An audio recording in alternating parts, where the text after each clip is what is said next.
Hello दोस्तों, स्वागत है आपका कॉमिक्स टाइम्स में। और आज हम शुरू कर रहे थे सुनहरा जाल का दूसरा भाग। पहले भाग में हमने यहाँ तक की कहानी कंप्लीट कर चुके हैं दोस्तों। चलिए शुरू करते हैं बिना समय गंवाए। फिर किसी तरह मोटू घोड़े की पीठ पर बैठा तो गया, लेकिन बैठा उल्टा।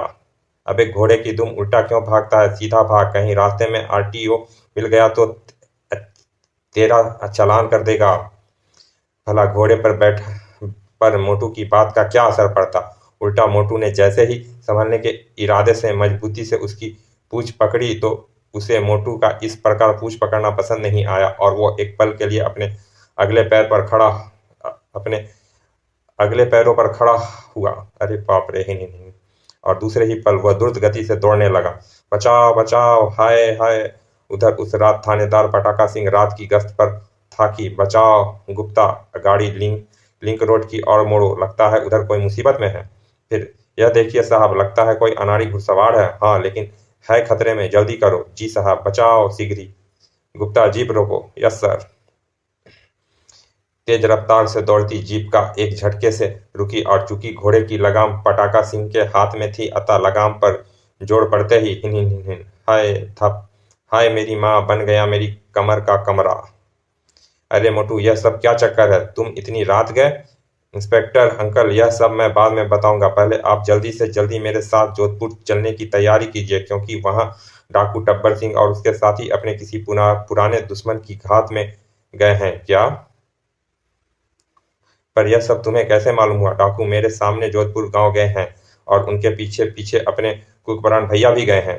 इसी के साथ उसने थानेदार पटाका सिंह को पूरी बात बता दी।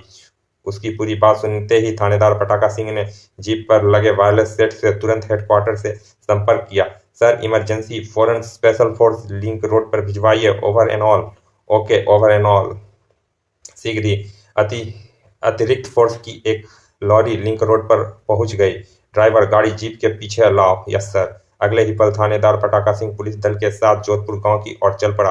गुप्ता, स्पीड बढ़ाओ। Yes sir. और पुलिस दल जैसे ही जोधपुर गांव में प्रविष्ट हुआ, अंकल वे रहे बॉन्ड भैया। Yes sir. गुप्ता, गाड़ी उसके पास ले जाकर रोको। Yes sir. आप बहुत समय से आप आप बहुत समय से आए हैं इंस्पेक्टर अंकल। डाकू दल अभी वापस इसी रास्ते से होकर गुजरेगा। आप लोग यहीं घेराबंदी कर लें, लेकिन पहले आप अपनी फोर्स को हिदायत दें कि वह किसी भी डाकू पर गोली ना चलाए। क्या बात करते हो? इस तरह तो हमें भारी नुकसान उठाना पड़ सकता है, क्योंकि डाकू थोड़े ही हम पर वार करने से चूकेंगे। बेशक, लेकिन उनके किसी आक्रमण से हमारा कोई नुकसान नहीं होने वाला, क्योंकि इस समय उनके पास जो गोली बारूद है वह सब नकली हैं। हाँ, किसी एक आध कारतूस के डाकू के पास असली कारतूस कारतूस वह भी हाँ, किसी एक आध डाकू के पास असली कारतूस, वह भी जो अब पहले से उसकी बंदूक में होंगे, हो सकता है। ओह, लेकिन यह बात तुम इतने विश्वास के साथ कैसे कह सकते हो? तभी कुकबरा ने सारी बात बताते हुए कहा। इंस्पेक्टर अंकल, आप इस संबंध में जरा भी चिंता ना हो, पर हाँ, यह अवश्य ख्याल रखें कि ना तो कोई डाकू मारा जाए, ना ही भाग सके। ऐसा ही होगा कुकबरान हैं। तो इसका मतलब यह जासूस कि तुम अपने बाप को निर्दोष साबित करने के लिए इन डाकुओं को जिंदा गिरफ्तार करना चाहता है, ताकि यह रामभा से कबलवा सके कि उससे रिश्वत लेकर धमाका सिंह ने नहीं बल्कि गुप्ता और मैंने छोड़ा था। लेकिन मेरे रहते ऐसा कभी नहीं होगा। जवान, पोजीशन लो और दोनों गाड़ियां सड़क से नीचे उतार कर कुछ इस तरह गाड़ी खड़ी की जाए कि वक्त पड़ने पर गाड़ी की हेडलाइट को सर्च लाइट की तरह इस्तेमाल किया जा सके। Yes sir. थानेदार पटाका सिंह के निर्देश पर पुलिस दल झटपट मोर्चाबंदी करने लगा। फिर थोड़ी प्रतीक्षा के बाद टप टप टप, लगता है डाकू दल वापस लौट रहे हैं। फिर जैसे ही डाकू पुलिस के घेरे के अंदर आए, लाइट ऑन। अगले ही पल पुलिस, खतरा है। खतरे को भांपते ही डाकुओं ने अपनी अपनी बंदूक संभाल ली। खबरदार डाकू टब्बर सिंह, तुम चारों ओर से घेरे लिए गए हो, अतः किसी प्रकार की होशियारी दिखाना बेकार है। तुम सबकी भलाई इसी में है कि अपने आप को पुलिस के हवाले कर दो। साथियों, फायर! धाए धाए धाए धाए। शायद ही इन डाकुओं के पास किसी के पास असली गोली बची होगी। मुझे थोड़ी और प्रतीक्षा करनी चाहिए। थोड़ी प्रतीक्षा करने के बाद, डाकू टब्बर सिंह, अब तुम्हारा खेल खत्म हुआ। अरे ओ बॉन्ड भैया, यह क्या कर रहे हो? कहीं वे अब अपने आप को पुलिस के हवाले कर दो। हा हा हा, पहले तुम्हारा तो हिसाब किताब बराबर कर दूं छोकरे। फायर! ढाई ढाई ढाई हैं। लेकिन जब कुकब्रांड पर डाकुओं की गोलियों का कोई प्रभाव नहीं पड़ा तो वे सभी बौखला गए। हैं, अरे यह तो जिंदा है, हा हा हा। तो इसका मतलब अब किसी डाकू के पास असली गोलियां नहीं बची। अपने पहले आक्रमण को विफल होते देख एक पल के लिए तो डाकू दल ठगा सा रह गया, लेकिन फिर धाए धाए, हाँ, दिल खोल कर चला लो गोलियां, प्यारे गोलियां। इधर यही मौका है कि मैं राभा की जुबान हमेशा के लिए बंद कर सकता हूँ, वरना फिर मेरी और गुप्ता की गर्दन अवश्य नाप जाएगी। और ढाए ओ हैं, किस मूर्ख ने चलाई है गोली? तभी, खबरदार टब्बर सिंह, तुम पुलिस के जाल में बुरी तरह फंस चुके हो और इस समय तुम्हारे पास जो भी गोली बारूद है सब नकली है। अतः अपने आप को पुलिस के हवाले कर दो, वरना बेमौत मारे जाओगे। हैं, साथियों हथियार फेंक दो। हैं, ओह, सब किए कराए पर पानी फिर गया। इसकी मौत के साथ बापू को निर्दोष साबित करने की सारी उम्मीद भी खत्म हो गई। बधाई हो कुकबरान, आज तुम्हारे ही कारण हम इन खतरनाक डाकुओं को गिरफ्तार करने में कामयाब हो सके हैं। लेकिन मुझे दुख है अंकल कि मेरे मना करने के बावजूद भी आपके किसी आदमी ने इस डाकू पर गोली चला दी, जिससे यह मारा गया, जबकि मैं इसे जिंदा ही गिरफ्तार करना चाहता था। इस बात का तो मुझे भी आश्चर्य है कि मेरे आदेश के बावजूद भी गोली किसने चलाई। सर, इस डाकू पर गोली कांस्टेबल राम गोपाल ने चलाई थी। मैंने स्वयं अपनी आंखों से देखा है। क्या? बेवकूफ, बोल, तूने मेरे मना करने के बाद भी गोली क्यों चलाई? सर वे अचानक राइफल का ट्रिगर दब गया और मैं समझ गया। राम गोपाल, गोली अचानक नहीं चली, बल्कि तूने जानबूझकर राभा को मारने के लिए ही चलाई थी, ताकि वह जिंदा पुलिस के हाथ ना लग सके और और तेरे अपराध पर हमेशा के लिए पर्दा पड़ जाए। लेकिन राम गोपाल, मेरा भी नाम कुकबरांड है। मैं तुझे तेरे किए की ऐसी सजा दूंगा कि तू जिंदगी भर याद रखेगा। फिर जल्दी ही वह वहां की सारी आवश्यक कार्यवाही निपटाकर पुलिस दल शहर की ओर चल पड़ा। कुकबरान के बताने पर पटाका सिंह ने वीरा और भीमा को भी गिरफ्तार कर लिया था। फिर दूसरे दिन सुबह सुबह ही कुकबरान इंस्पेक्टर पटाका सिंह के घर जा पहुंचा। आओ कुकबरान, आओ। आज तो देश में तमाम समाचार पत्रों में तुम्हारी ही फोटो और तारीफ छपी है। प्रशंसा के लिए धन्यवाद अंकल। फिलहाल मैं आपके पास एक बहुत ही जरूरी काम से आया हूं और आपकी मदद चाहता हूं। कैसा कैसा जरूरी काम?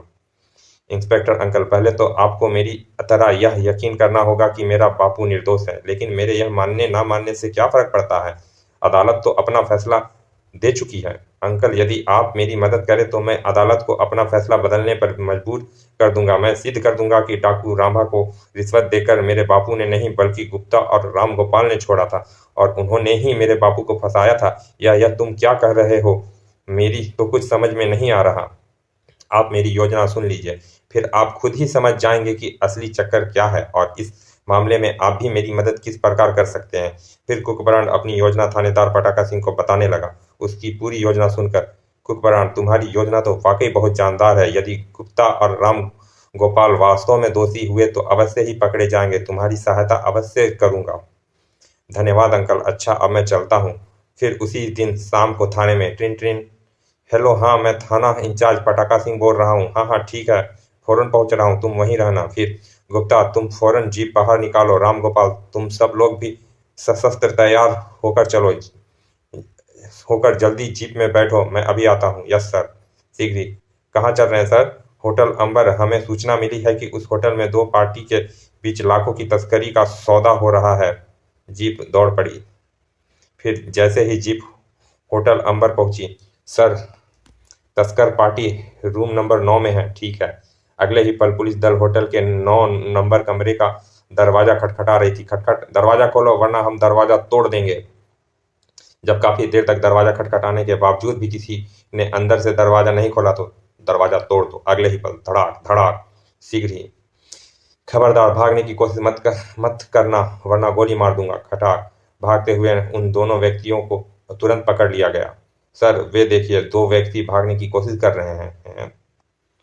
गुप्ता, राम गोपाल, तुम इन दोनों पर नजर रखो, हम उनके पीछे जाते हैं। Yes sir. पटाका सिंह व अन्य पुलिस वालों के जाते ही, देखो मिस्टर कोया कोया कोया हिट हिटाची, यह लोग शकल और सूरत से कितने अच्छे लगते हैं। क्या मतलब? क्या हम तुमको खाली शकल से ही समझदार लगते हैं, वैसे नहीं? होगे, लेकिन असली समझदार तो हम तुम दोनों को तब मानेंगे जब तुम हमें इसका सबूत दोगे। वह कैसे? यह देखो, यह पूरे 5 लाख रुपए हैं। यदि तुम इन्हें अपने पास रख कर हमें जाने दो तो हम मान सकते हैं कि तुम दोनों वास्तव में समझदार हो। हैं पर 5 लाख रुपए, यानी कि तुम हमें रिश्वत दे रहे हो? मिस्टर ली, तुम्हें रिश्वत नहीं दे रहे हैं, बल्कि यह समझो कि यह हम तुम्हारी समझदारी का इम्तिहान ले रहे हैं। ही। फिर तो आप लोग समझ लीजिए कि हम इस इम्तिहान में पास हो गए हैं। लाइए, यह बैग हमें दे दीजिए। वेरी गुड, यह लो। अच्छा, हमें इजाज़त है? थोड़ी देर रुकिए मिस्टर गुप्ता, तुम जाकर यह बैग होटल के काउंटर क्लर्क के पास जमा कराकर उससे रसीद ले आओ। जल्दी करो। ठीक है, जल्दी ही। गुप्ता काउंटर क्लर्क के पास नोटों से भरा वो बैग जमा कराकर उससे रसीद लेकर वापस लौट आया। बस मिस्टर ली, अब आप दोनों हम दोनों को मारकर बेहोश कर दीजिए और शान से भाग जाइए। लेकिन इससे क्या फायदा होगा? अरे, हम दोनों को तुम्हारे भागने पर पुलिस को जवाब देना पड़ेगा। सो हम कह देंगे कि तुम लोग हम दोनों को बेहोश करके भाग गए थे। वाकई क्या समझदार आदमी हो तुम लोग। लेकिन क्या तुम्हारी यह तरकीब काम कर जाएगी? बिल्कुल कर जाएगी जनाब। यह तरकीब तो हमारी पहले भी आजमाई हुई है। हमने कुछ ही दिन पहले ही इसी तरह 50,000 की रिश्वत लेकर एक बहुत ही खतरनाक डाकू टब्बर सिंह के दाहिने हाथ रामा को छोड़ा था। ही। और फिर राम गोपाल और गुप्ता उन्हें अपने पिछले काले कारनामों के बारे में बढ़ चढ़कर बताने लगा। और यही नहीं मिस्टर ली, हमने अपने इस दिमाग के जोर पर अपने रास्ते में हमेशा रोड़ा अटकाने वाले अपने दुश्मन धमाका सिंह को रिश्वत लेने के जुर्म में 2 वर्ष की कैद भी करा दी है। बहुत खूब, बहुत खूब। राम गोपाल और गुप्ता इस बात से बेखबर थे कि बगल वाले कमरे में मौजूद आईजी पांडे व एसपी यादव और थानेदार पटाका सिंह उनकी बातचीत का एक एक शब्द टेप कर रहे हैं। और उनके साथ अतिरिक्त मजिस्ट्रेट साहब भी मौजूद थे। अच्छा मिस्टर ली, अब आप लोग जल्दी से हमें बेहोश करके यहाँ से भाग जाइए। थानेदार साहब किसी भी वक्त यहाँ पहुँचते ही होंगे। अब किसी को जरूरत नहीं है मिस्टर रामगोपाल, अब इसकी कोई जरूरत नहीं है मिस्टर रामगोपाल। क्या है? अरे बाप रे, कुकबरांड तो तुम? हाँ, मैं अपने बापू को निर्दोष साबित करने और तुम लोगों को जुर्म तुम लोगों के ही मुंह से कबूलवाने के लिए मैंने यह ड्रामा खेला था। लेकिन कौन कहता है कि हम दोषी हैं? हाँ, कैसे सिद्ध करोगे कि तुम यह बातें? अभी अभी तुमने ही अपने मुंह से अपना गुनाह कबूल किया है। हाँ, बेशक हमने अपना गुनाह कबूल किया है, पर तुम्हारे पास इसका क्या सबूत है? सबूत है तुम्हारी बातचीत जो इस टेप रिकॉर्डर में बंद हो चुकी है। अरे बाप रे, बड़े साहब! हाय, आखिर फंस ही गए। सिपाहियों, डाल दो इन दोनों नीच और कमीने के हाथों में हथकड़ियां। फिर अदालत में। अदालत राम गोपाल और गुप्ता को दोषी मानते हुए दोनों को 10-10 साल की सख्त कैद की सजा सुनाती है और साथ ही इंस्पेक्टर धमाका सिंह को बाइज्जत रिहा करने का हुक्म देती है। Hip hip hurray. ओह! फिर इंस्पेक्टर धमाका सिंह बाइज्जत रिहा होकर वापस घर आ गए। लेकिन कुकबरान के अनुरोध पर सबने यह बात गुप्त ही रखी कि उसे निर्दोष साबित करने वाला कुकबरान ही था। बाबू, मेरा कहना मानो तो अब अपने जीवन में कभी किसी से रिश्वत ना लेना। क्या कहा? मैं रिश्वत लेता हूँ? ठहर गधे की औलाद, अभी तेरे दिमाग से बाकी का सपना भी बाहर निकालता हूँ। और कुकबरान तुरंत कमरे से बाहर दौड़ पड़ा। अरे बाप रे! समाप्त। चलिए दोस्तों, ये कॉमिक्स यहाँ समाप्त होती है। मिलते हैं फिर ऐसे ही किसी अच्छे से कॉमिक्स के अच्छे से भाग में। और अभी तक आपने हमारे चैनल को सब्सक्राइब नहीं किया दोस्तों, तो प्लीज़ सब्सक्राइब कर दें। चलिए मिलते हैं फिर ऐसे ही किसी अच्छे से कॉमिक्स के अच्छे से भाग में। तब तक के लिए धन्यवाद।